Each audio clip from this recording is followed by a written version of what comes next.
Hello, everyone. Welcome back to my class. This is Teacher May, and we are already on our week 4 for Arts 3. This is quarter 1. Ang pag-uusapan natin ngayon at ang i-share ko sa inyo is all about arts and papaano tayo magke-create or mag-organize ng ating artwork using foreground, middle ground, and background. Yan. So, meron kasi tayong organization pagkadating sa art.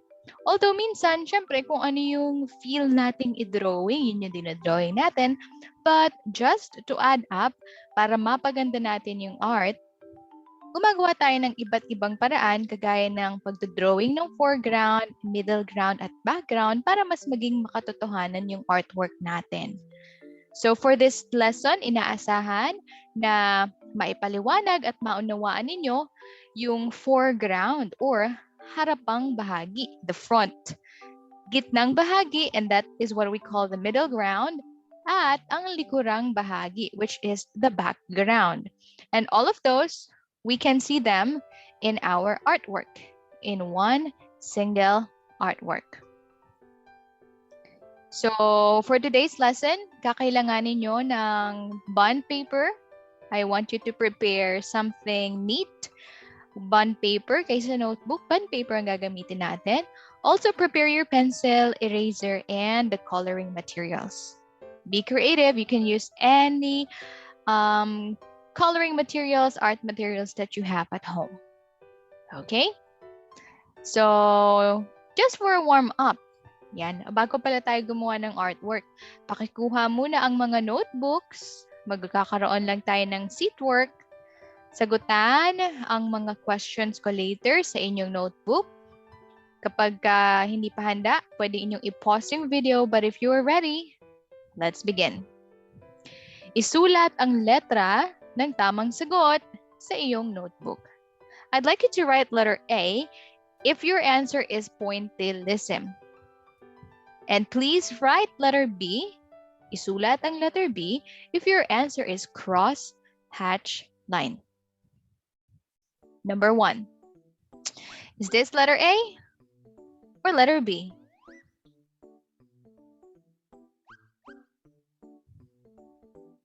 Number 2. Is this pointillism or cross-hatch line?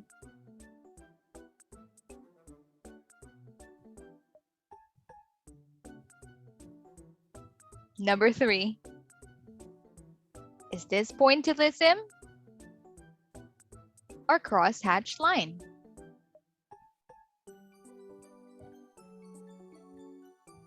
How about number 4? Is this pointillism or cross-hatch line? And the last one is number 5. Is this pointillism or cross-hatch line? All right, double check your answer. Pwede niyong balikan yung question if you want, if you need to. But if you're ready for the lesson, i-keep niyo muna yung notebooks ninyo. We're gonna check your answers later in the class. But for now, listen carefully. Let's learn. Sa pagguhit ng tanawin, napapalaki natin or pwede rin nating paliitin yung mga bagay na nandun sa loob ng artwork natin.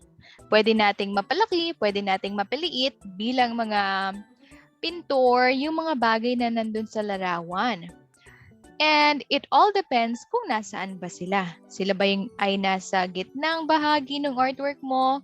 Are they at the back part or yung background ba sila or nasa front? So, depende yon. Of course, dun sa artist, depende rin sa tumitingin.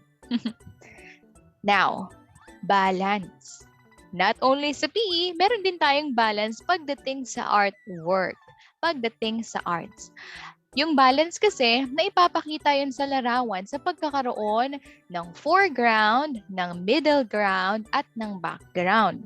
So, para tayo magkaroon ng balance sa artwork, gumagamit tayo ng harapang bahagi, gitnang bahagi, at likurang bahagi. For an example, just to show you, ang isang example ng picture na may foreground or harapang bahagi is this. Merong bagay na makikita mo sa harap. Kung makikita nyo, itong sand, mas malaki siya kaysa dun sa mga object sa gitna or yung mga tao. Pero sa totoong buhay, di ba, hindi naman talaga ganyang kalaki yung mga sand castles na binubuo natin.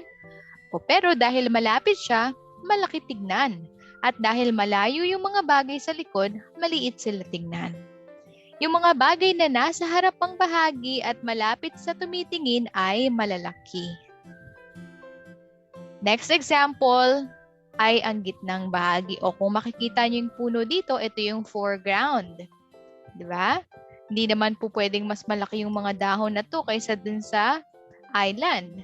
Pero dahil malayo ng konti yung island dito sa foreground natin, dahil ito ay ang middle or yung gitnang bahagi, mas maliit siya ng konti.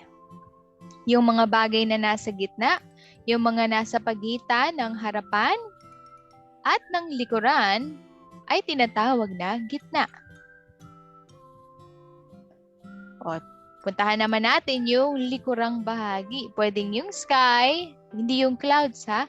O, itong sky, that's our background. Pwede rin yung mountains na nandito sa likuran. O, yan ang likurang bahagi. Yung likurang bahagi ng larawan, yun naman yung mga maliliit. Maliit sila kasi malayo. Malayo sa taong tumitingin. Kung makikita nyo ito, yung hill, mas malaki siya kaysa dito sa clouds. Pero sa totoong buhay, pwedeng mas malaki yung clouds kaysa sa hills, di ba? Pero dahil malapit ito, yung foreground natin, mas malaki siya. Yung middle ground, mas maliit ng konti. Pero yung likurang bahagi, sobrang liit na. Ayan o, kita niyo yung mga mountains? Sa totoong buhay, magkakasing laki ang mga yan, pero pag nandun siya sa mas bandang likod, mas maliit na siya. Ito pa ang halimbawa. Hindi naman po pwede na yung flower ay mas malaki sa mountain in real life, di ba? But because the flower is in the front of our artwork, it's the biggest one. And because the mountains are at the back, they're the smallest one. And our tree here, that's the middle ground. Siya yung nasa gitna. The same with this one. Ito, yung mga grass, that's the foreground. Itong tree na ito, it's the middle ground. And yung orange sky, that's your background. Yung puno sa likod na ito, that's also part of the background. Kaya, pinakamaliit siya. Diba? One more. This is the middle ground, yung water. Foreground, yung flower. Hindi naman pwedeng magkasing laki lang yung flower and yung sun. But because the sun is at the back, that's a small. Diba? The same with the flower. Hindi pwedeng mas malaki itong flower vase kaysa sa window. Syempre, sa totoong buhay, mas malaki ang window. Pero dahil nasa background siya, malayo sa tumitingin, siya yung pinakamaliit. Yan. Another artwork. Diba? Halos magkasing laki ba ang house at saka yung hill? Syempre, hindi. Pero nagmumukhang maliit lang yung hill kasi malayo. Yan. So for your homework, I'm gonna be giving you a homework that you're gonna do and submit soon. Ito ulit yung mga things and art materials na kailangan ninyo. And here's how you're gonna do it. You're gonna think of a very beautiful scenery, magandang tanawin, dyan sa lugar ninyo. Something that you like to draw. Something beautiful that you like to draw. So, I'd like you to think yung mga bagay na gusto nyong isama. Kung gusto nyong magsama ng puno, ng mga ibon, people, if you like, jeepney, kung gusto nyong magsama ng mga cars, river or flower, anything. Be creative. Use your imagination. Pwede din kung hindi tayo nakakalabas. Use your imagination. Draw a beautiful place. But for this time, I'd like you to apply what you learned from today. Kung ano yung natutunan nyo sa lesson ko ngayon mula sa harapang bahagi, gitnang bahagi, likurang bahagi, dapat maipakita nyo yun sa artwork nyo. You are going to arrange, organize the things that you can see in your artwork, and dapat makakita tayo ng balanse. Again, ang lagi nyo lang tatandaan, if it's far away, kapag nasa background, maliit. At kapag nasa pinakaharap, yun ang malaki. Alright? So, be creative, ha? I trust that you can do this, and I trust that you can do your best. Yan, just do your homework sa isang piece ng bond paper and submit it to Google Classroom. I'm gonna make a folder for it. But for this time, ipe-prepare nyo lang muna yung seat work na ginawa natin kanina to check sa lesson natin. Now, before I say goodbye, let's have a review. Sa isang larawan, sa isang artwork, or sa larawan ng tanawin, yung harapang bahagi ang pinakamalapit. Yung mga bagay na kasunod nito, yun naman yung middle ground or yung gitnang bahagi. At yung pinakamalayo ay nasa likurang bahagi. That's very easy to remember, ha? Foreground, harapan. Middle ground, gitna. Background, pinakamalayo, nasa likurang bahagi. At tandaan, laging may organization. Lagi dapat may kaayusan sa larawan kapag ginamit ang tatlong bahaging ito. So that's the rule. Congratulations and thank you for listening. Again, this is Teacher May, and we're on week number 4, Arts 3 for quarter 1. Foreground, middle ground, and background are all about in the context of a landscape.